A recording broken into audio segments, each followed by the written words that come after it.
అంటే CBI clean chit ఇస్తా ఉంది.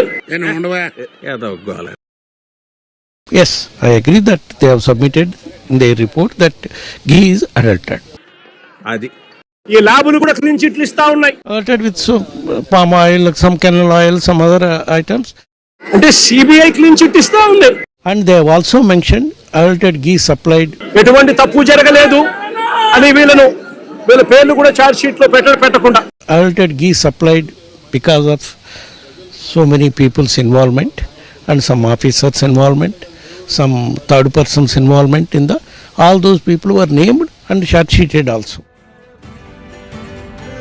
భగవంతుని మీద పగ పెట్టుకున్నవాడు ఎవడైనా సరే, ఏడు కొండల వాడి మీద పగ పెట్టుకున్నాడు ఎవరైనా సరే, మట్టి కరిచిపోతారు. చేసిన తప్పులు క్షమాపణ వేడుకోండి.